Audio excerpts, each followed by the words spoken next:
Subhanallah walhamdulillah wa la ilaha illallah. Assalamualaikum warahmatullahi wabarakatuh. Alhamdulillahi rabbil alamin. Nahmaduhu wa nasta'inuhu wa nastahdihi wa nastaghfiruhu wa natubu ilayhi wa na'udzu billahi min shururi anfusina wa sayyiati a'malina. Man yahdihillahu fala mudilla lahu wa man yudlilhu falan tajida lahu waliyyan murshida. Allahumma salli wa sallim wa barik ala sayyidina Muhammad الفاتح لما أغلق والقاتم لما سبق ناصر الحق بالحق والهادي إلى صراطك المستقيم وعلى آله حق قدره ومقداره العظيم. سبحانك لا علم لنا إلا ما علمتنا إنك أنت العليم الحكيم. رب اشرح لي صدري ويسر لي أمري واحلل عقدة من لساني يفقهوا قولي. رب يسر ولا تعسر وبتمم بخير. وبعد. Terima kasih saya ucapkan kepada Fadil Ustaz Syahrudin, guru-guru matin, pelajar-pelajar, ibu-ibu, bapak-bapak, abang-abang, kakak-kakak, adik-adik dirahmati Allah Ta'ala sekalian. InsyaAllah pada pagi ini kita akan sambung bacaan kitab Syama'il Muhammadiyah atau Syama'ilin Nabi SAW. Tapi saya tidak ikut turutan. Kita tak baca bab 35 ni. Kita baca terus bab 36. Bab 35 kita tangguh malam ni. Sebab dia panjang sikit, jadi kita akan baca malam ni. Bab 36, bab berkenaan dengan tidur Rasulullah SAW. Muka surat 138. Baik.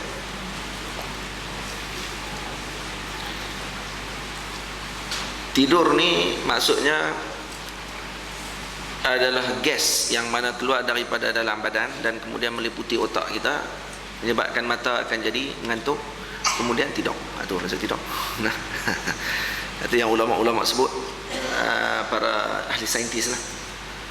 Dan kata sebagian ulama, beza di antara sinatun wan naum dalam Quran, dalam surah, dalam ayat kursi.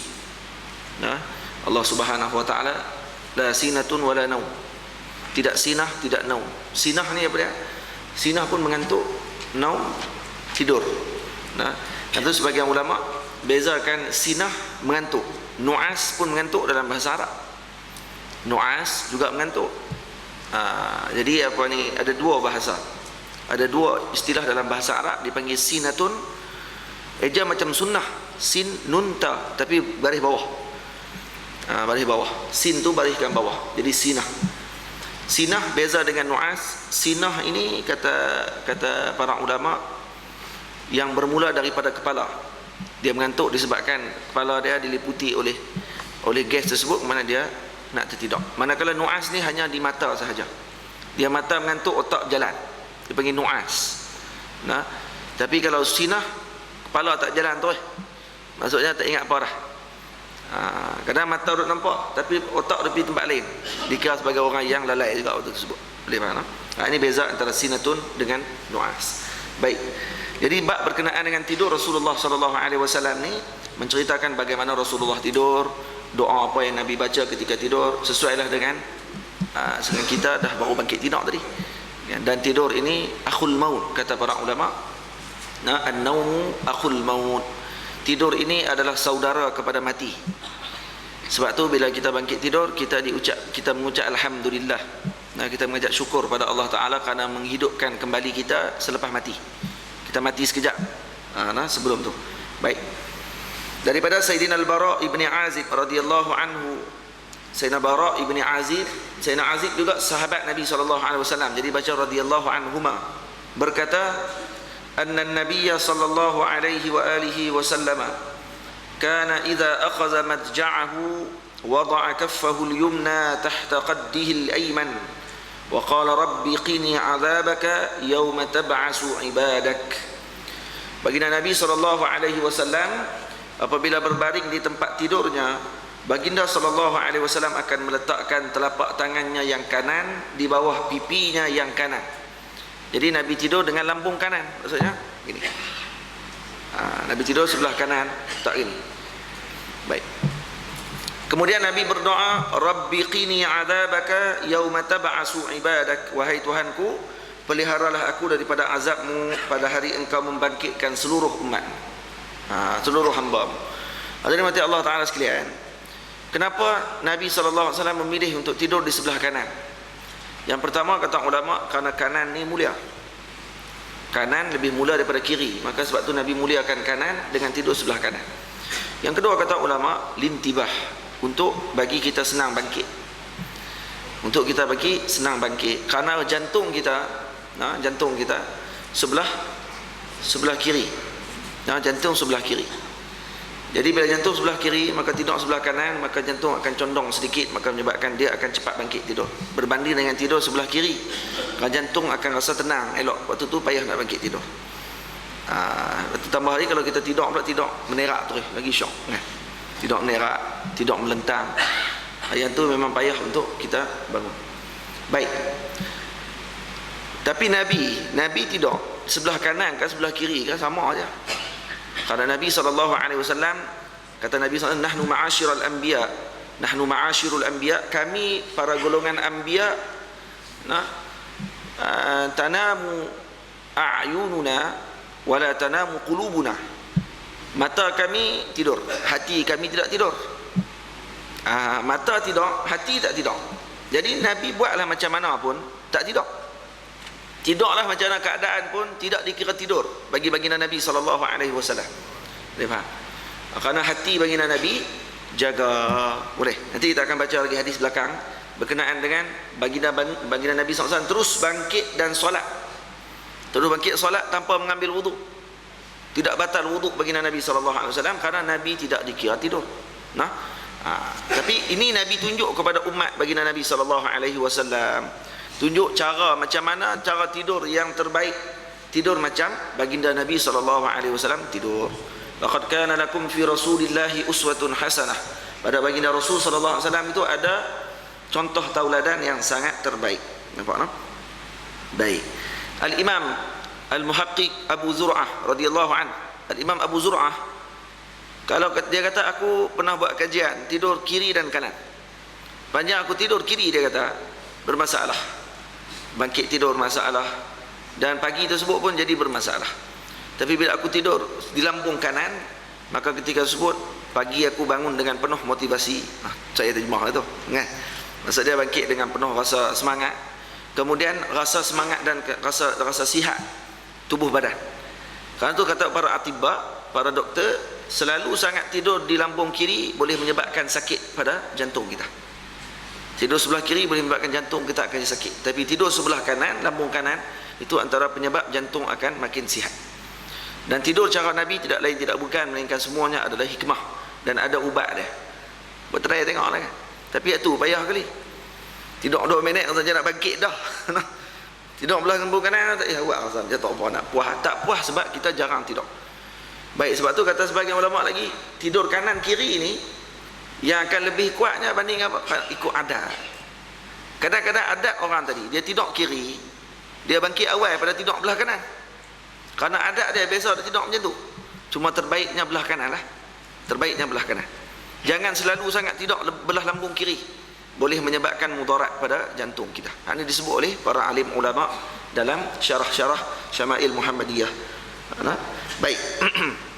Sayyidina Huzaifah radhiyallahu anhu bercerita, kana an-nabiy sallallahu alaihi wa alihi wasallam idza awa ila firashihi qala, apabila Nabi sallallahu alaihi wasallam berbaring di tempat tidurnya, baginda sallallahu alaihi wasallam berdoa, Allahumma bismika amutu wa ahya. Allahumma bismika amutu wa ahya. Baik. Siapa yang mula baca bismika Allahumma ni? Siapa yang mula baca? Ya. Dia baca doa mula hak tu dulu. Malah Nabi mengambil juga, tapi ini kita ni sunnah Nabi SAW. Cuma ada pemula dia. Kata Al-Imam Baijuri radhiyallahu anhu, yang memulakan baca bismikallahumma ni adalah Umayyah ibni Abi Salti As-Saqafi. Hak kita malang kita baca tu. Hak kata dia ni hidup zaman jahiliah, kemudian dia menghafal Taurat dan Injil, dan dia ni tahu bahawa akan diutuskan Nabi pada akhir zaman. Bila Nabi diutuskan, dia tak mau ikut Nabi kerana ego. Kerana dia rasa dia akan jadi Nabi. Hafal Taurat, hafal Injil, ingat tak jadi juga. puji Allah Ta'ala dalam syair-syair, beratus-ratus syair dia puji, hanya memuji Allah Ta'ala. Pujian-pujiannya semua syair dia syair tauhid semua. Rupa Allah Ta'ala tak pilih. Dia tak pilih, gerak. Gerak malah terus ikut Nabi SAW. Jadi masalah. Lepas tu Nabi kata keadaan yuslam. Keadaan yuslama. Moga-moga kalau kata ni hampir-hampir dia masuk Islam, tapi tak masuk Islam kerana ego. Jadi bila berlaku macam tu, para ulama bahaskan, dia antara orang yang mula-mula menyebut bismikallahumma ataupun Allahumma bismika. Dia mula-mula sebut. Nampak tak? Yang mula-mula letak perkataan ni kerana dia ni ahli bahasa, orang yang faham. Dan kemudian bukanlah kita nak kata Nabi ikut dia, tidak. Kerana bila Nabi datang dengan syariat dan juga dengan wahyu Allah Subhanahu wa taala. Maka Allahumma bismika amutu wa ahya. Ya Allah, dengan namamu aku mati dan aku hidup. Allahumma ni sebenarnya asal pada perkataan ya Allah. Allahumma tu perkataan ya Allah, tapi dalam bahasa Arab bila ya Allah, ya tadi tidak mau disebut. Ya tidak mau disebut, nak digantikan. Maka digantikan dengan huruf mim. Ya, maka ya tu pergi ke belakang. Iwat, mim tu iwat, maksudnya ganti kepada ya. Jadi Allahumma ni ya Allah. Ada tak dalam bahasa Arab sebut ya Allahumma? Ya Allahumma, ada tapi syaz. Maksudnya pandangan ni pandangan bahasa yang digunakan, bahasa yang sangat sedikit di kalangan Arab. Tapi ada dalam syair-syair Arab sebut ya Allahumma, ya Allahumma. Maknanya yang betulnya Allahumma saja. Ya tu kalau ada pun itu bahasa yang digunakan oleh segelintir bangsa di kalangan Arab dahulu. Baik. Jadi kata Nabi SAW, Allahumma bismika amutu wa ahya. Ya Allah, dengan namamu aku mati dan aku hidup. Bila bangkit pula, maka baginda membaca alhamdulillahilladzi ahyana ba'dama amatana wa ilaihin nusyur. Ini doa kita duk baca bangkit tidur. Segala puji bagi Allah yang telah menghidupkan aku kembali setelah matikan aku, dan kepadanya tempat kembali. Apa maksudnya? Maksudnya nak bagi tahu kepada kita, sebelum tidur pun kita disunatkan selalu berzikir. Bangkit tidur pun mula dengan zikir. Setiap hidup kita ni mula dengan zikir, ingat Allah Ta'ala. Jawab dia. Nak tidur kerana kita bimbang, takut kita mati waktu tu, maka kita akhirkan hidup kita dengan zikir kepada Allah Ta'ala. Sebab tu jangan kita buang masa kita dengan tidak berzikir. Masa tidur, nak tidur tu zikir dulu. Apa-apa zikir. La ilaha illallah, la ilaha illallah. Sayyidina Abi Hurairah radhiyallahu anhu ada tasbih sebanyak 1,000 ikatan. Dia buat daripada benang. Tasbih tu buat pada benang, dia ikat kecil-kecil 1,000 benang. 1,000 bulatan tu. Kemudian dia berzikir dengan tarik satu, Allah, Allah, atau subhanallah, tak astagfirullah, sampailah 1,000 kali baru tidur. Ni dia punya rutin dia. Jadi tasbih ni ada dah. Sahabat buat. Siapa? Sayyidina Abi Hurairah. Mai ulama bid'ah dalalah finnar. Pakai tasbih bid'ah, semua bid'ah. Sayyidatina Fatimah binti Husain radhiyallahu an, anak pada Sayyidina Husain, cucu baginda Nabi sallallahu alaihi wasallam. Ada bukan cucu, cicit pada Sayyidina Nabi sallallahu alaihi wasallam. Juga ada tasbih yang diperbuat daripada benang. 1,000 benang juga. Tasbih macam tu juga. Sayyidina Abi Hurairah, ini orang-orang salafus salih.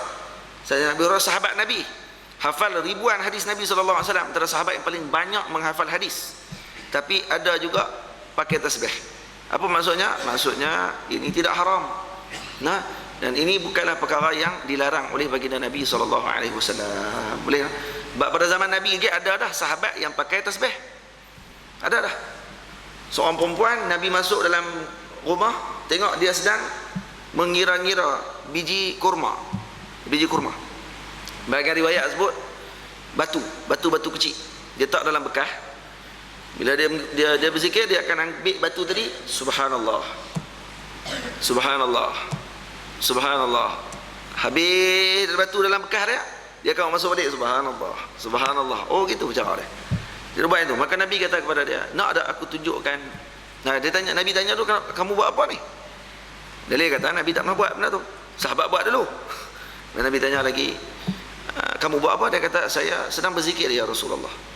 Saya sedang berzikir. Nabi kata, nak ada aku tunjukkan kepada kamu benda yang lebih baik daripada apa yang kamu buat. Kata, nak ya Rasulullah. Maka Nabi pun sebutlah, baca zikir Zikir itu saya terlupa. Subhanallah, alhamdulillah, wala ilaha illallah, Allahu akbar, wala haula wala quwwata illa billahil aliyyil azim. Berkurang itulah hak Nabi sebut. Jadi bila kata Nabi kata begitu, Nabi kata ini lebih baik daripada apa yang kamu buat. Orang yang tersilap syarah hadis ni, dia kata tengok, Nabi tak bagi untuk berzikir dengan batu. Bila Nabi tak bagi? Nak tanya balik. Bila Nabi tak bagi? Ni orang kata tak faham bahasa Arab. Bila Nabi sebut, nak ada aku tunjukkan kepada kamu benda lebih baik daripada tu. Maksudnya benda yang dibuat tu baik. Hak kamu buat tu baik, tapi ada lebih baik lagi pada tu. Dengan cara apa? Kamu berzikir dengan apa yang aku ajak ni. Bukan Nabi celah. Nabi tak celah. Nabi tak kata hak kamu buat tu bid'ah dhalalah, finnar. Apa buat macam tu? Dia ada pakai batu ni semua ni sembahan orang kafir. Tak ada. Ada Nabi buat itu? Nabi tak kata macam tu. Ni pok ni laju sangat. Laju mensyarahkan hadis, rupa-rupanya tak kena dengan arahan baginda Nabi SAW. Nabi tak larang, tapi kata larang. Masalah tak? Ni orang panggil telefon buruk, telefon karak orang panggil. Telefon karak ni masalah. Sebab tu dalam riwayat ulama-ulama hadis, dia tak panggil telefon, dia tak pakai telefon karak ni. Riwayat ulama hadis, dia nak kena tengok hak rawi hak betul-betul ingat. Lepas tu rawi pula, kata ulama, nak menerima hukum tak boleh terima, kata Imam Abu Hanifah, rawi yang mana jahil segi hukum. Abu Hanifah agak syadid dalam masalah rawi. Bagi dia rawi yang nak keluarkan hadis, rawi itu mesti kerti hukum. Mesti kerti hukum. Kalau tak boleh terima. Berat dia. Maksudnya rawi bukan hanya riwayat semata-mata. Zaman riwayat ke zaman lah? Zaman lah kalau orang duk ingat zaman lah zaman riwayat, salah banyak jadi mati Allah Taala sekalian. Zaman lah bukan zaman riwayat, zaman lah zaman dirayah. Zaman menyampaikan ilmu, cerita balik apa yang dipahami daripada hadis Nabi SAW. Ambil pada siapa? Ambil pada ulama. Dia duk ingat dia baca riwayat, betul ke dia? Saya tak mengaji tak apa, kitab ada di rumah kan, Sahih Bukhari. Nak mengaji mana? Imam Bukhari dah sebut dah hadis semuanya sahih. Hadis tu sahih, tapi hang tu yang dhaif. Sebab apa? Mungkin cetakan tak betul. Kalau kamu tak mengaji mana? Baca tengok-tengok sirat. Terjemahan tak semuanya betul. Kamu ingat boleh terjemah tu boleh terima terus sebiji-sebiji. Adakah terjemahan yang diterjemahkan oleh penulis tadi sampai betul dengan maksud Nabi SAW dalam bahasa Arab? Kenapa mengaji bahasa Arab? Sebab tu malam ni kita akan baca hadis yang kita sebut semalam ni, hadis Ummu Zara. Hadis tu hadis penuh dengan bahasa. Diterjemahkan daripada bahasa Melayu dalam kitab ni dengan terjemahan bahasa. Dengan terjemahan balik daripada makna tu. Bukan bahasa sebiji-sebiji. Kalau terjemah sebiji-sebiji tak faham apa. Suamiku unta yang kurus, duduk di atas bukit yang curam. Jenah tu. Dia menikah dengan unta. Bodoh. Ya, tu balarah pula. Macam-macam cerita dalam kitab sebut. Nanti malam kita akan baca. Cuma nak beritahu kepada kita, tak cukup dengan baca kitab, kena mengaji. Kena mengaji. Zaman riwayah, zaman dirayah, bukan lagi riwayah. Riwayah barakah. Riwayah sangat berkat. Karena kita mengucapkan kalam-kalam daripada Nabi SAW, dan juga kita mengambil daripada rawi-rawi yang siqah. Betul? Tapi zaman lah ni tak cukup waktu hadirin mati Allah Ta'ala sekalian, sebab orang tak faham. Jadi kena bagi faham pula, kena bagi reti pula makna hadis Nabi SAW. Jadi kerana tu kata ulama, sebelum tidur kita berzikir, selepas bangkit tidur. Bangkit tidur ni bila ni? Adakah lepas mandi Ustaz? Lepas kita mandi lepas tu alhamdulillah alladhi ahyana ba'dama amatana wa ilaihin nusyur. Itu kan. Kalau bangkit tidur terus. Bangkit terus baca doa. Bangkit terus baca doa. Cara dia. Bukannya pas lama lah, pakai jubah, pakai bedak apa semua kali, semua minyak wangi. Alhamdulillahilladzi. Tak ya. Tu baca doa lain, tu baca doa pakai baju dah tu. Doa bangkit tidur. Dan dibandingkan, kata Nabi, bila Nabi sebut alhamdulillahilladzi ahyana ba'dama amatana, maksudnya mati ni diibaratkan sebagai mati. Tidur ni diibaratkan sebagai mati sebentar. Mati sebentar. Sebab tu kita kalau tidur, kita kadang-kadang mimpi tak jumpa dengan orang mati. Jumpa dengan tok kita, jumpa dengan tok orang kita, jumpa dengan orang-orang yang mati sebelum ni. Kenapa boleh jumpa begitu? Kenapa boleh jumpa? Kerana jumpa tadi sebab ruh kita keluar. Sebab tu kata ulama, ruh ni ada dua. Ruh ada dua. Imam Izzuddin Ibn Abdus Salam Kata dalam pandangan dia ruh ada dua, ada ruhul hayah dipanggil dengan ruhul yaqظah. Ada ruhul hayah, ruhul yaqظah. Ruhul yaqظah ni maksud ruh yang mana keluar ketika mana bila keluar ruh tersebut kita tidur. Tapi ruh kita ada lagi sebab duk menyawa lagi duk. Bini tengok duk. Oh, tidur lagi orang tua yang mampu dah. Kan? Baru nak warisi harta kan. Rupanya duk hidup lagi. Tak apa, alhamdulillah. Tapi kalau kata dia keluar yang lelaki ni mimpi jumpa siapa? Zaman apa ni Allah SWT perang Jepun tu. Jumpa balik tu Tok Wan ni zaman perang Jepun. Mai pesan kat dia suruh ikut sunnah Nabi sallallahu alaihi wasallam. Ikutlah ahli sunnah wal jamaah. Nah. Tok Wan tak sempat dulu perang dengan Jepun. Baik. Jadi bila perang bila pesan begitu. Dia bagi dia oh malah jumpa Tok Wan. Nah. Mimpi. Hak Tok Wan hak dia jumpa tu betul ke tu? Kata mimpi tu, mainan mimpi tu. Tak, rupanya tu roh juga tu. Roh orang mati yang dia jumpai balik oleh roh kita yang hidup. Sebab roh ni dia akan terbang dan jumpa dengan roh-roh yang lain. Dia akan jumpa dengan roh-roh yang lain. Jadi bila sampai waktunya roh ni akan balik. Roh ni nak ikut. Maka malaikat kata cukup, mampu dah. Mati dah. Nah, anda sampai alam lain dah. Dia ni hidup lagi. Jadi dia kena balik semula. Maka roh tu akan balik semula. Ada riwayat sebut gitu. Nah, buka kitab Ruh. Imam Ibnul Qayyim itu dia bincang panjang kena dengan roh. Jadi itu roh yang menyebabkan orang tadi akan mimpi. Kalau ruhul hayah keluar mati terus kita. Sebab tu sebagian orang dia larang jangan conteng muka kawan ketika tidur. Ada sekolah-sekolah kan dulu, sekolah rendah, sekolah menengah, hak duduk asrama. Kawan duk tidur dia calik kapok kat dai. Calik 3 tu situ, 2 3. Nah. Esok pergi nak pergi ke tanah, oi. Oh, Sami. Ingat. Dia tak faham tak apa. Rupanya bercalik dah ni. Calik kok pipi dia, calik kok hidung. Bagi orang kata jangan calik. Bahaya roh balik tak balik ikut. Nah, lagi roh tak balik. Dia balik-balik dia kata, aku keluar tadi muka macam lain. Elok nak kata, orang muka macam ni. Kau orang lain kot. Tak balik pergi cari tak jumpa dah. Mati tu mati tu. Hak keluar tu bukan ruhul hayah, hak tu ruhul yaqظah sahaja. Hang keluar api lah muka jebon pun dia balik juga lah kat hang. Nah, boleh tak? Nah, tu kena faham elok. Kena baca kitab lah. Baca kitab syarahan para ulama. Baik. Ulama ambil dalil mana Ustaz? Tanya dia. Tanya aku apa? Dia tulis dalam kitab. Kita aja nak tanya dalil. Syekh tu ambil dalil mana? Oh, kemah. Kalau saya kata tak apalah. Tanya dalil. Ni Imam Izzuddin Abdul Salam, sultan ulama, sebut dalam kitab dia. Tanya banyak-banyak. Jumpa dia nanti akhirat ni. Tanya dia. Mai mana imam buat keluar kata roh ni ada 2. Roh yaqظah, ruhul hayah. Ambil mana dalil? Mana dalil? Tanya kat situ. Nah, baru nak tahu. Bacalah kitab-kitab ulama, penuh dalil dalam tu. Kita yang pemalas, sebab tu tanya dalil. Kalau hang rajin, hang cari sendiri ya. Tak tanya dalam majlis. Apa dalil? Mana dalil yang sahih? Dalil kata hang tak jumpa lagi. Dalil kata hang bodoh. Faham tak? Sebab tu hang tanya. Alim ulama bila dengar, masya-Allah. Bila ulama ni buat keluar, hukumnya wajib. Kalau buat ni wajib hukumnya. Wajib kena ada dalil. Jadi ulama kata masya-Allah, alim dia ni. Alim. Memang ada dalil. Dalilnya dalam kitab ni. Contohnya, oi, dia yang tahu dalil. Dia nak tanya lagi, dia tanya. Ni kita pula hukum dia begini. Dalil. Mana dalil?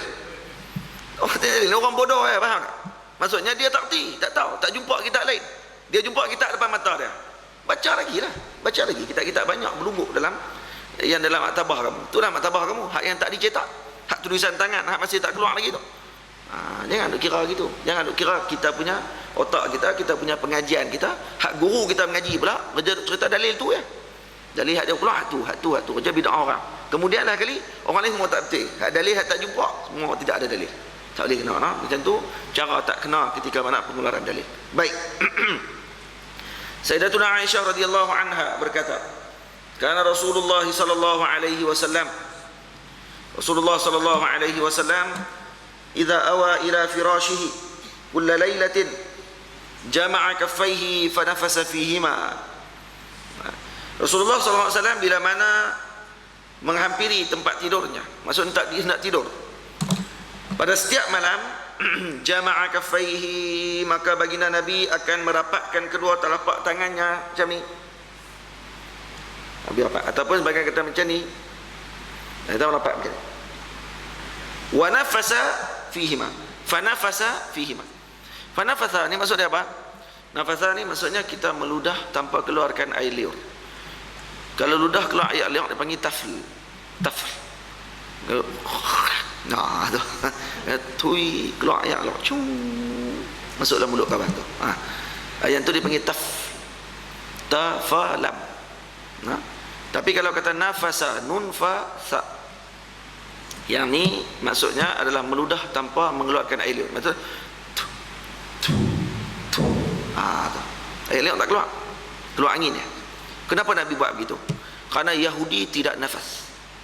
Yahudi tidak akan meludah tanpa keluarkan air liur. Dia tak akan buat itu. Maka Nabi buat benda itu kerana membezakan dengan Yahudi la'natullah alaihim ajma'in. Nampak tak? Bapak Yahudi tak buat gitu. Bapak Yahudi kalau nak ludah terus. Air liur penuh ni sapu ke muka. Dia tak akan ludah tanpa keluarkan air liur. Hak ni orang kata nafas duk, bila baca hizib bahar. Hizib bahar sampai pada satu doa, habis baca doa tu kita akan nafas. Maksudnya tanpa keluarkan air liur. Jangan keluar air liur pula, ludah kawan-kawan sebelah ni. Yang duk baca jemaah pula kan, cara ramai-ramai, lepas tu dia pergi ludah keluar. Tui. Tu kau ajak ramai kan. Ada ludah kawan-kawan. Jangan ludah gitu. Jadi ludah tidak keluarkan air liur. Ludah belakang. Ini bid'ah dalalah, tidak ada dalam hadis apa semua. Ni baca bagi elok sikit. Ish, aku geram orang jenis suka bid'ah ke orang. Dia pun suka bid'ah orang sungguh. Macam baca hadis semua dah. Lepas tu dia kata, hadis ni dhaif. Dhaif qara' apa? Noh, Sahih Bukhari pun ada. Belungguklah hadis-hadis lain. Kenapa ya? Nabi baca ketika nak tidur ya, ustaz. Ni ketika mana baca hizib bahar, mana adalah hadis Nabi? La ilaha illallah. Ni kata tak erti. Tak erti. Nabi bertiup tadi ni ada sebab nak. Tiup sebab apa? Tafaul. Satu lagi sebab nak mukhalafah dengan Yahudi. Satu lagi, kadang bila mana baca, ini dalam ayat ni, dalam hadis ni ada dua makna.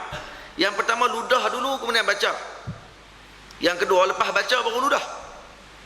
Yang mana satu boleh nak buat ni? Baca dulu baru ludah ke ludah dulu baru baca? Bukan ludah. Ni. Tu.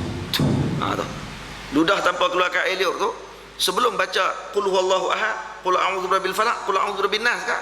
Ataupun sebelum baca tu. Sebelum baca 3 qul kita ludah dulu. Boleh dua-dua, tak ada masalah. Sebab dalam hadis ni kalau disebut zahir hadis fanafasa fihima, Nabi meludah. Kemudian Nabi menyapukan seluruh badan Nabi SAW selepas mana membaca 3 qul. 3 qul dibaca kemudian disapu ke seluruh badan baginda Nabi SAW. Mana yang sampai, mana yang sampai dengan tangan Nabi disapu. Sebahagian riwayat lagi, sebahagian seperti Imam Ibn Hajar mentafsirkan hadis ini dengan mengatakan bahawa fanafasa fihima maksudnya fa'arada, maka baginda ingin baginda akan meludah tanpa mengeluarkan air liur selepas membaca surah 3 qul. Jadi kata Imam Baijuri, kata ba'id, itu sangat jauh sangat dia punya ihtimal tersebut. Cuma ala kulli hal tidak ada masalah, boleh buat mana-mana pun tidak ada masalah. Kamu nak berludah selepas baca 3 qul pun boleh, nak berludah sebelum baca 3 qul pun boleh, tidak ada masalah. Kenapa dibuat macam ni? Kenapa kalau yang menggunakan pandangan berludah sebelum membaca 3 qul? Kalau kita elok nak tidur, kita letakkan tangan kita, kemudian ludah dulu. Bismillahirrahmanirrahim. Qul huwallahu ahad, Allahus samad, lam yalid wa lam yulad wa lam yakul lahu kufuwan ahad. Kenapa buat gitu? Kenapa ludah dulu lepas tu baru baca? Karena kata para ulama untuk membezakan dengan tok bomo. Sebab tok bomo lepas baca baru dia ludah. Tok bomo dah. Tok bomo. Jadi Nabi nak bezakan dengan dukun-dukun ni. Maka Nabi ludah dulu. Bismillahirrahmanirrahim. Bezakan cara. Itu cara dia yang pertama kata para ulama. Yang kedua, nak buat mana-mana pun tak ada masalah. Kita bukan tiru tok bomo. Kita tiru Nabi. Sebab ada riwayat sebut kata memang Nabi ludah selepas baca 3 qul. Boleh. Jadi mana-mana pun tak ada masalah, boleh. Dan kemudian kata para saintis pula, bila mana bacaan Al-Quran ini kita gabungkan dan letakkan dalam ni, kalau tangan kita letak macam ni, kita baca Bismillahirrahmanirrahim, Qul huwallahu ahad, Allahus samad, lam yalid wa lam yulad wa lam yakul lahu kufuwan ahad. Bismillahirrahmanirrahim. Qul huwallahu ahad. Jadi angin ni dia penuh kat mulut ni, penuh. Angin kan keluar saja, keluar keling awak. Awak ni ada ayak. Tak? Awak ada ayak. Sebab tu kita rasa panas. Dan kadang-kadang tangan kita rasa macam basah sikit. Jadi awak nak keluar ni, yang keluar daripada bacaan Al-Quran, awak ni awak yang kuat. Sebab tu dibuat kajian. Nah, yang saya sebut dah sebelum ni kan, kata Jepun, di negara Jepun, mereka buat kajian, mereka letak ayak dalam bekas nasi. Satu ayak tak bekas nasi, tu kita dalam bekas nasi juga. Depan tu diletakkan puji-pujian pada bekas tersebut. Kamu comel, kamu cantik, saya cintakan kamu. Tu setiap hari akan sebut tu seminggu. Satu bekas lagi, hang bodoh, hang bangang, mangkuk ayun dan sebagainya. Satu bekas tak gitu, satu bekas puji.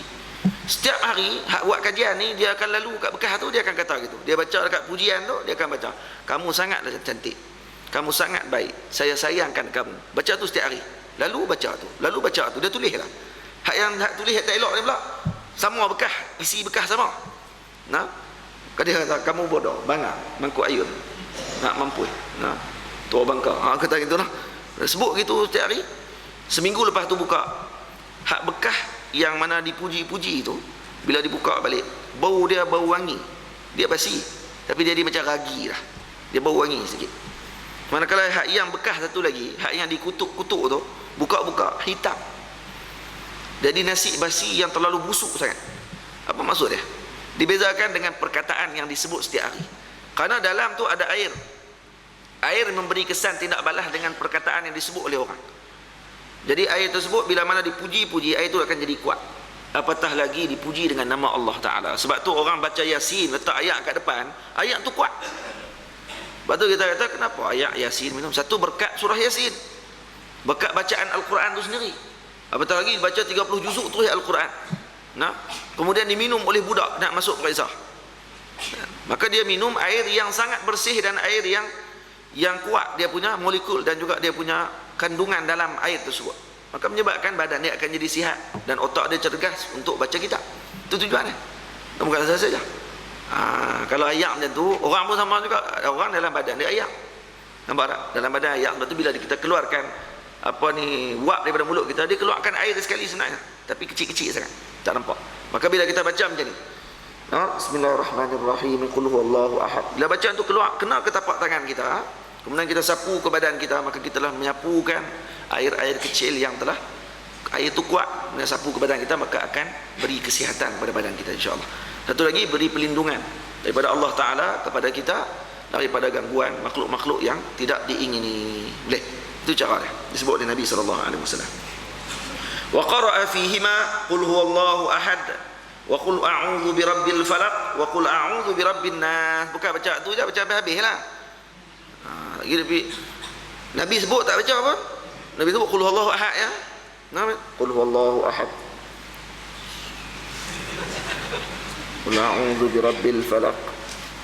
Hang pemalas nak mampu baca hadis tak habis. Tu Nabi sebut, saya mengikut zahir hadis. Saya mengikut zahir hadis, Nabi tak sebut membaca surah Al-Ikhlas. Nabi sebut qul huwallahu ahad, ikut yang tu. Hang ni himar kata-kata. Hang ni biji macam keledai. Ada kitab, tanggung kitab banyak-banyak. Tapi tak reti kitab tu cerita apa, kita tak tahu. Jadi qul huwallahu ahad tu, habis tu baiklah sembahyang baca alhamdulillah ya. Alhamdulillah. Sebab apa? Sebab dalam hadis bila ditanya kepada Sayyidina Anas ibn Malik, sana kata, aku tidak pernah melihat baginda Nabi semayang di belakang. Aku semayang di belakang Sayyidina Nabi, semayang belakang Sayyidina Abi Bakar, semayang belakang Sayyidina Umar, semayang belakang Sayyidina Utsman. Semua mereka membaca dengan alhamdu. Bila semayang Allahu Akbar, alhamdu, Allahu Akbar. Ui, hebat tu imam ni. Betul orang kata apa tak baca Fatihah ni? La salata liman la Fatihatalah. Tidak ada solat pada orang yang tidak ada Fatihah. Dalam hadis Nabi sebut Nabi baca alhamdu saja. Ni riwayat ni. Ni riwayat orang bodoh panggil. Baca tak faham. Alhamdu tu nak beritahu kata Nabi baca surah Alhamdulillahirabbil alamin, surah Al-Fatihah lah. Baca surah Fatihah habis. Buat tahu. Saya cerita ni dari mati Allah Taala. Kalau kata hadirin baca kata, kami pun faham Ustaz surah Al-Ikhlas. Bukan ada orang macam ni Ustaz. Ada orang. Jenis terima biji ni, ambil qul huwallahu ahad. Tak baca dah lain. Tak ada dalil. Hak ni Nabi suruh baca qul huwallahu ahad. Baca qul huwallahu ahad saja. Jangan Allahu samad lam yalid wa lam yulad, tinggal tepi. Jangan baca. Ni kalau kita jumpa lepas ni cara jawab ni. Jangan buat tak cerdik sangat. Jadi kita jawab. Sebab kita mengaji. Berapa kalau saya baca saya tak syarah. Kalau baca saya tak syarah. Baca kat rumah pun boleh. Terjemah lah. Bawah.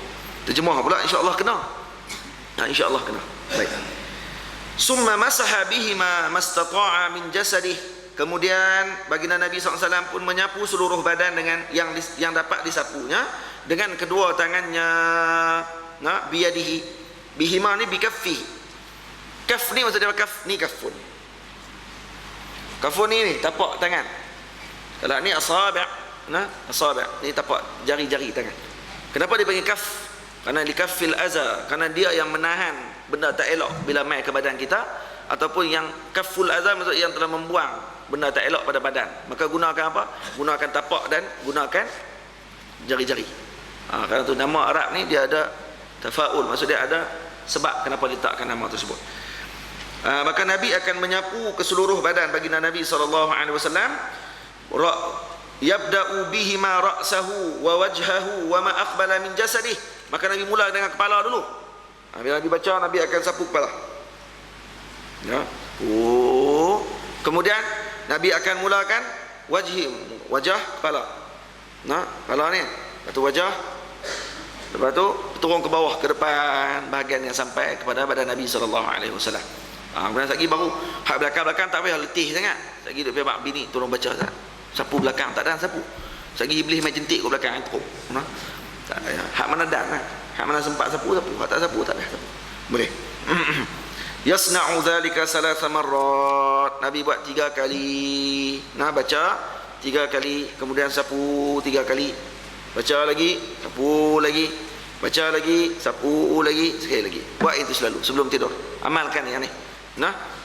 Kita ada ijazah sampai Imam Tirmizi. Kita ada ijazah sampai Imam Tirmizi. Nanti kita akan bagi ijazah ni. Kalau saya bagi dah ni, maksudnya kita untuk beramal terus dengan kehidupan kita. Ni kalau nak tidur, baca ni dulu 3 kali, duduk menghadap kiblat. Tak menghadap kiblat pun tak apa. Tapi sunnah kita menghadap kiblat dulu. Kan payah mana pun kan. Kita berwuduk dulu. Sebelum tidur kita sunat berwuduk.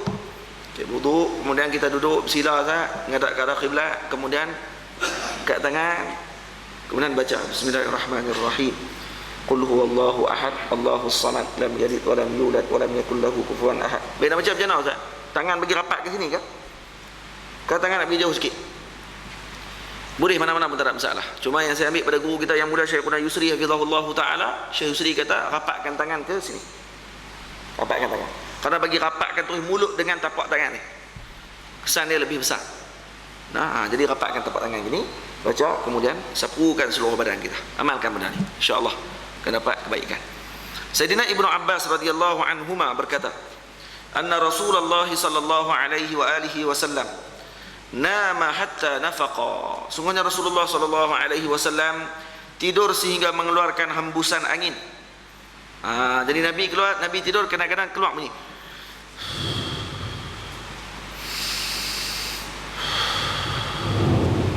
Gitu. Boleh. Nabi keluar. Bukan tu mengerok. Tu mengerok tu kita. Nabi tak tidur macam tu lah. Nabi cuma keluar hembusan angin. Sebab apa? Sebab letih. Letih, orang kalau letih kerja, malam-malam dia tidur kadang keluar bunyi. Bunyi sikit. Bunyi.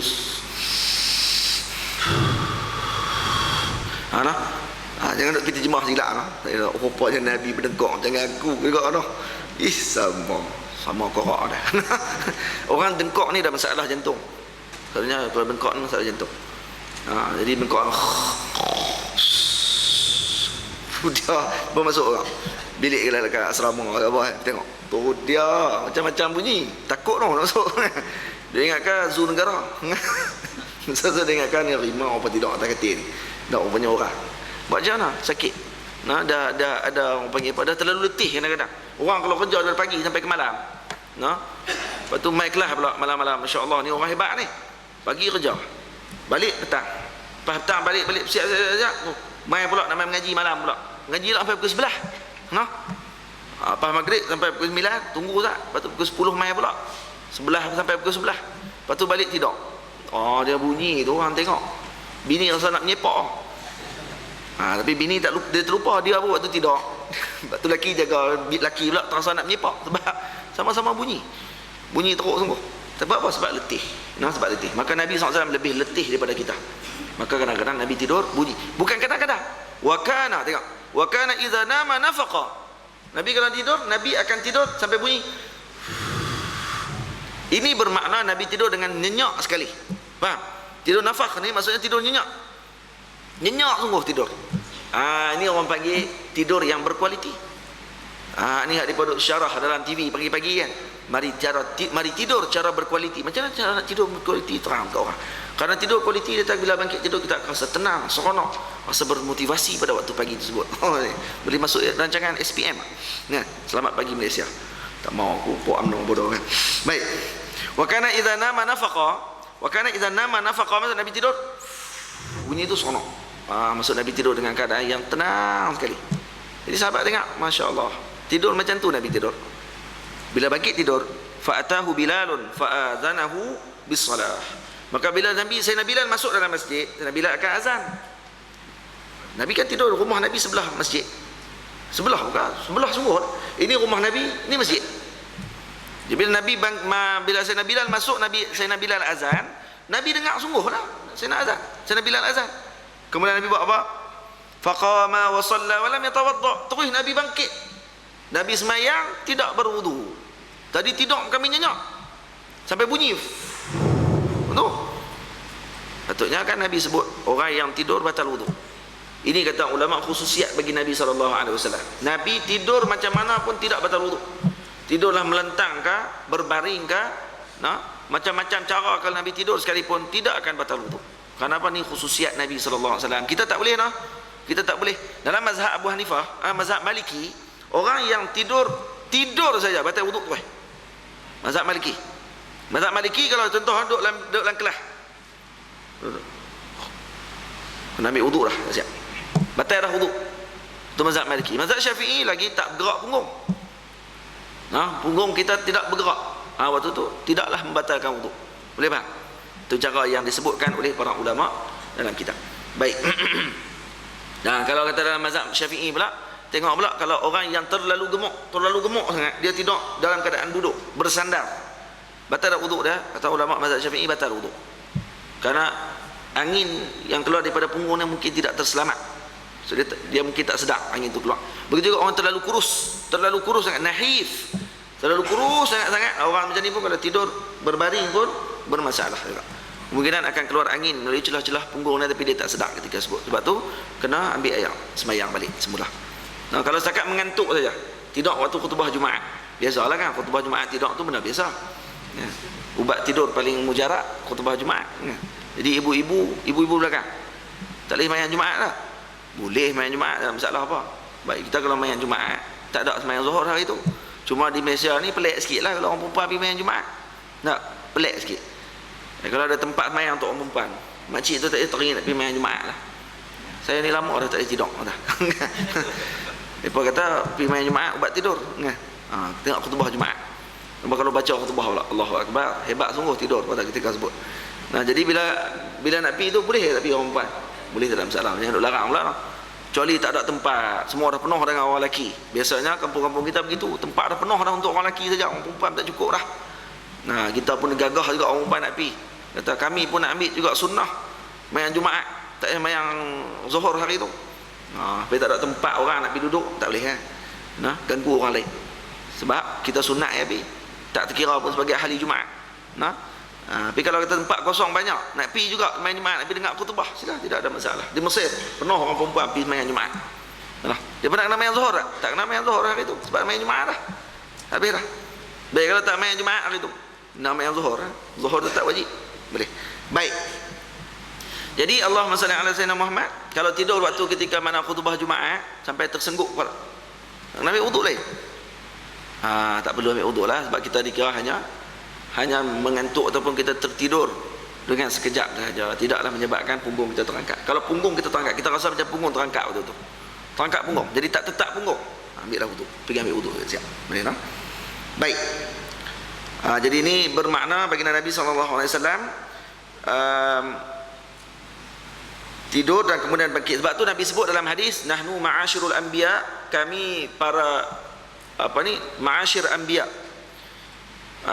para nabi. Semua, bukan Nabi Muhammad saja, para nabi, semua para nabi. Para nabi-nabi semuanya, tanamu a'yununa, mata kami tidur, wala tanamu qulubuna, tapi hati kami tidak tidur. Pernah berlaku dalam sebuah kisah baginda Nabi waktu perang. Dalam peperangan tersebut, baginda Nabi bagi tahu kepada Sayyidina Bilal, wahai Bilal, tolong jaga, nanti waktu subuh bangkit, tolong kejutkan kami.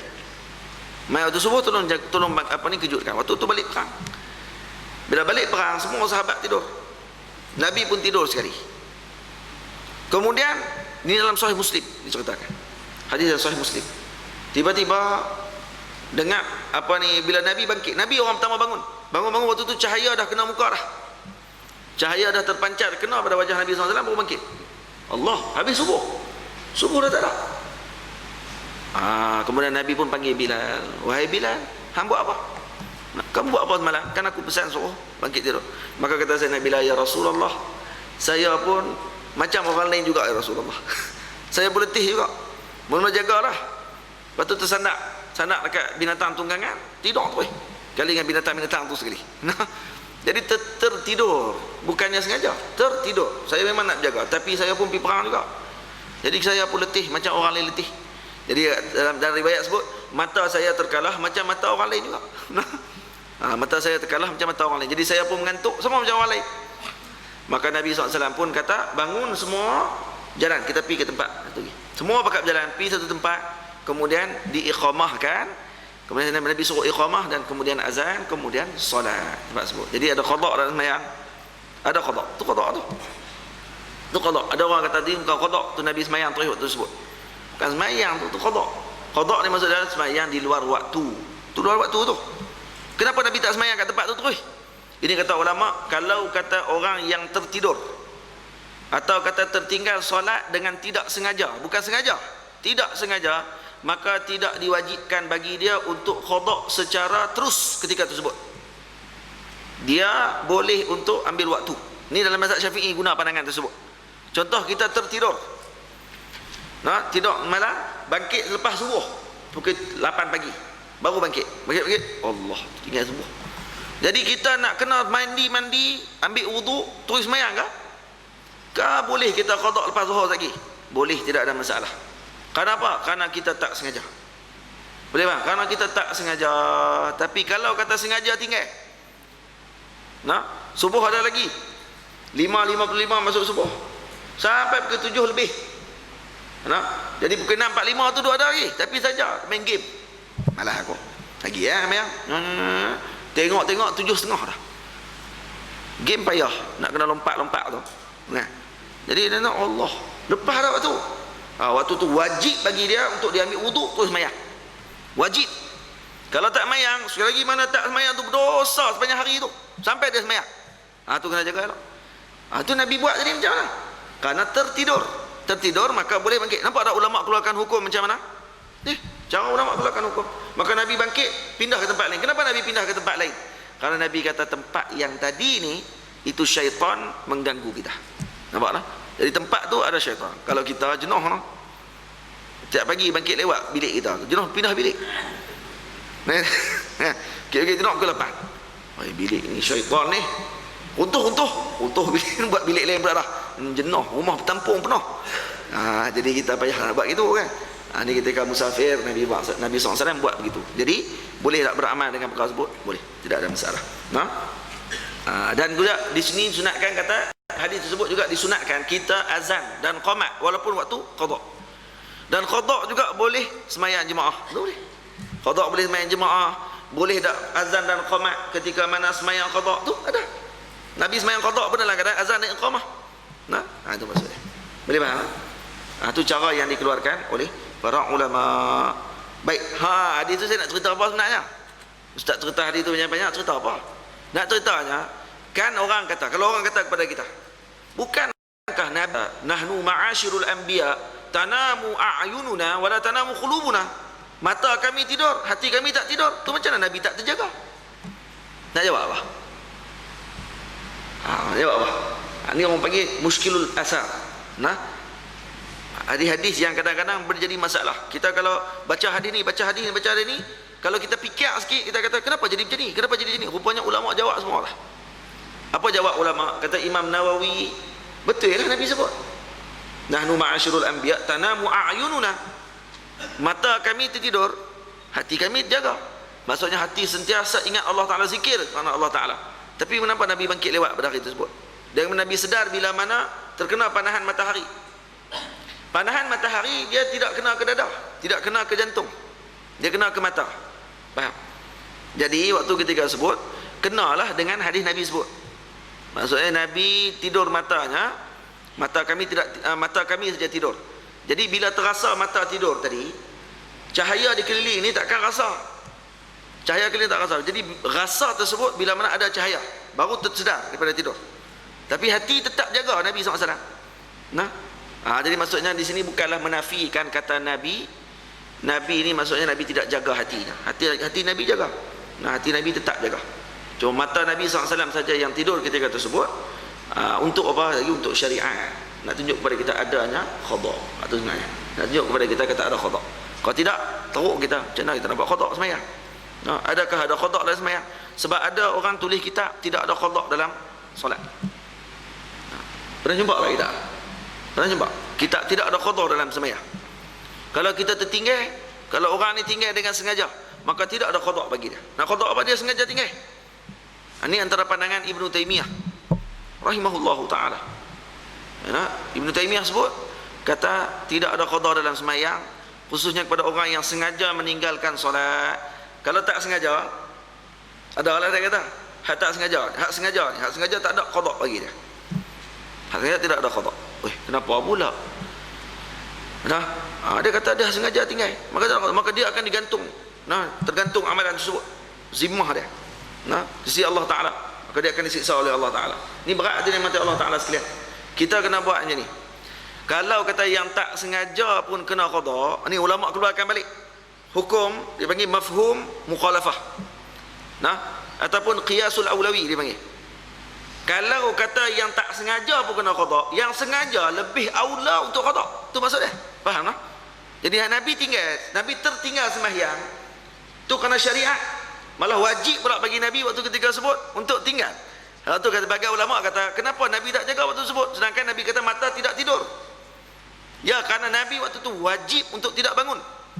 Kerana arahan Allah Subhanahu wa taala untuk nak bagi nampak ada qada solat. Nampak? Jadi pada ketika tersebut, bila mana Nabi sallallahu alaihi wasallam menunaikan balik qada solat kerana tak sengaja tertinggal solat, maka orang yang sengaja tinggal solat lebih aula untuk tak tinggal solat, kena qada. Itu maksud dia. Boleh faham tak? Ni kena reti bagi elok. Kalau tak reti, yang ni masalah. Masalah apa? Masalah kita akan cepat ikut orang. Cepat sungguh ikut orang. Lah kali tertinggal semayang sengaja tinggal, tak mau qada dah. Kalau tidak ada qada, nak qada apa? Sengaja tinggal. Ini masalah. Masalah kerana tidak memahami ayat-ayat Nabi SAW dan Al-Quran Karim, ikut nafsu. Sayyidina Anas ibn Malik radhiyallahu anhu berkata, ingat qada solat ini ijma'. Qada solat ijma' ulama. Orang yang kata tidak ada qada ini mukhaliful ijma'. Orang yang mukhalafah ijma' ni tidak boleh diterima pandangannya. Ada orang kata tu kan khilaf, Ustaz. Walaysa kullu khilafin mu'tabarah. Tak semua khilaf itu diterima. Ada khilaf tak diterima oleh syarak. Bukan semua khilaf diterima. Dia kata khilaf ya, jangan nak terima semua. Ni khilaf, semua nak khilaf. Ada khilaf tak diterima. Sayyidina Anas ibn Malik, sikit kita baca. Anna Rasulullah sallallahu alaihi wasallam kana idza awa ila firashihi qala alhamdulillahilladzi at'amana wa saqana wa kafana wa awana. Sungguhnya Rasulullah apabila hendak berbaring di tempat tidur, baginda SAW berdoa, alhamdulillahilladzi at'amana wa saqana wa kafana wa awana. Segala puji bagi Allah yang telah beri makan kepada kami, beri minum kepada kami. Kenapa Nabi baca yang tu? Tiba-tiba apa ni at'amana wa saqana ni doa apa makan ni? Dia kata sebab makan minum itulah kita jadi kenyang. Pak kenyang kita nak buat apa? Nak tidur. Itu sebab dia. Sebab tu Nabi baca alhamdulillahillazi at'amana wa saqana. Sebab makan kenyang, lepas minum hilang dahaga, maka kita rasa nak tidur. Kerana kita bersyukur. Sebabkan ni kita boleh tidur dengan nyenyak. Sebab orang kadang-kadang kalau lapar sangat tak boleh tidur nyenyak. Bolehlah tidur tapi sekejap dia bangkit balik sebab lapar. Nah. Sayyidina Hatim At-Tai. Hatim At-Tai dia ni adalah satu masal ataupun satu contoh yang besar dalam Arab, orang yang sangat pemurah. Tu hari anak bini minta makan. Dia orang kaya. Dia ni bukanlah kaya sangat, orang biasa-biasa saja. Jadi anak kata lapar ayah. Anak-anak kecil lagi. Bini pun kata ni anak-anak kita lapar. Dia kata kat bini dia, bagilah pujuklah macam mana pun depa tidurlah, bagi depa tidur. Insya-Allah. Selamatlah tu. Maka bini pun pujuk tidur habis semua anak-anak. Bini pula abang, lapar abang dia kata. Tok pun dia pula pujuk bini dia. Tidurlah, menyanyi lagu sikit. Tidur. Bini pula tidur. Kena dua-dua gitu tidur tu. Tengah duduk malam tu, datang seorang perempuan ketuk pintu rumah. Dia pun buka pintu rumah dia, tengok ada seorang perempuan bawa budak kecil. Nah, perempuan ni kata, "Wahai tuan, saya lapar." Dia kata, "Saya jiran kamu. Dan saya sangat lapar." Dia kata, "Oh, seronoklah kamu." Dia kata, "Ada makanan." Terkejut bini. Bini duk lapar, terkejut. Mai mana makanan? Nah, maksudnya tak tidur sangat pula, tidur ayam. Nah, nak jaga hati suami. Maka dia pun bangkit. Hati ni zaman jahiliah ni. Ni waktu zaman jahiliah. Nabi cerita balik ni. Dia pun bangkit. Kata, "Abang ambil makanan mana?" Dia kata. Nak ambil makanan, anak-anak kita pun tak ada makan. Tiba-tiba orang jiran ada makan pula. Tak ada unta sebelah rumah. Unta depa punya. Dia sembelih unta terus malam tersebut untuk jiran dia. Kemudian barulah bagi anak-anak dia makan kerana jiran. Maka Nabi kata apa? Sangat pemurah Hatim At-Tai ni. Kerana perbuatan dia ni, maka anak-anaknya semuanya Islam. Nampak tak? Ni anak-anak Sayyidina Hatim At-Tai, dia pak jahiliah. Tapi anak dia semuanya Islam. Semuanya Islam. Kerana apa? Berkat bapanya yang sangat baik pada zaman jahiliah dahulu. Sebab tu Allah SWT, Nabi puji dalam hadis, orang yang pada zaman jahiliahnya baik, bila masuk Islam pun moga dia akan baik juga. Nah, kadang-kadang lebih baik daripada zaman jahiliahnya dulu lagi. Dia baik. Nampak tak? Jadi sebab tu kadang-kadang kita tengok ada orang ni, dia punya keturunan dia bukan Islam. Tiba-tiba masuk Islam keturunannya. Ada Islam. Maksudnya ada datuk-datuk dia dulu pernah buat benda baik yang diredai oleh Allah Subhanahu Wa Taala, maka Allah Taala keluarkan daripada keturunan tersebut seorang di kalangan mereka ni untuk Islam. Jadi baik. Boleh faham tak? Dia tengok Syekh Hamzah Yusuf di Amerika Syarikat, dia Islam. Ayah dia, tuan dia semuanya orang putih, bukan orang Islam. Kenapa boleh masuk Islam? Kita tahu mungkin ada tok wan dia dulu yang baik dengan orang Islam, mungkin. Ataupun tok wan dia dulu ada sifat pemurah ataupun sifat yang sangat baik yang dipertunjukkan Allah Taala redai, maka Allah Taala keluarkan daripada keturunan tadi seorang ulama terus. Syekh Hamzah Yusuf ulama. Keluar ulama terus daripada keturunan dia. Dia keturunan bukan Islam. Mak dia tak Islam lagi. Syekh Hamzah Yusuf. Mak dia tak Islam lagi. Dia duk dakwah lagi mak dia. Tapi keluar anak ulama besar. Ni kata ni satu anugerah daripada Allah Taala. Maka kita pun kena buat gitu juga. Kalau kata orang bukan Islam boleh dapat gitu, kita orang Islam lebih lagi aula kalau kita doa kepada Allah Taala untuk buat gitu. Buat banyak benda baik. Insya-Allah Taala akan keluarkan, kalau tak dalam keturunan kita yang dekat, yang jauh. Hak 7 8 keturunan lagi, hak yang ke-8 tu mungkin ulama besar nanti. Rupanya Tok Wan dulu masya-Allah baik sungguh dengan para alim ulama. Tok Wan dulu masya-Allah pemurah sungguh. Tok Wan dulu masya-Allah suka kuat zikir. Maka keluar anak cucu dia nanti alim ulama, ahli zikir, para ahli tasawuf, orang yang dekat dengan Allah Taala dan sebagainya. Boleh faham tak? Moga-moga itu kita akan dapat. Baik, kemudian kata Nabi, wa kafana wa awana, yang memberikan kecukupan kepada kami dan beri tempat bernaung kepada kami. Dan kemudian Nabi kata apa? Fakam mimman la kafiya lahu wa la mu'wiya. Berapa ramai orang yang tidak memiliki pencukup dan pelindung. Ramai orang tak ada. Kita ada, alhamdulillah. Orang tempat tidur ada. Maka kita baca doa tersebut. Kemudian yang terakhir, Sayyidina Abi Qatadah radhiyallahu anhu berkata, anna Nabiy sallallahu alaihi wasallam, sungguhnya apabila Nabi sallallahu alaihi wasallam kana idza arrasa bilailin, bila berhenti untuk beristirahat. Arras ni maksudnya apa? Arras ni maksudnya berhenti malam.